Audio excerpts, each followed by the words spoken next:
let's rationalize the denominator of this expression. If you'd like, you can write this as the square root of 9 over the square root of y. And then you ask yourself, what would you multiply the denominator by so that the radicand is a perfect square? Because remember what rationalize means? It means write this as an equivalent expression, but one that has no radical in the denominator.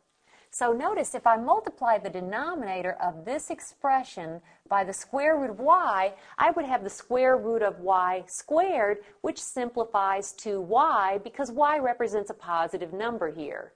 If I multiply the denominator by the square root of y, I must multiply the numerator by the exact same thing in order to keep the equality going. And now let's simplify.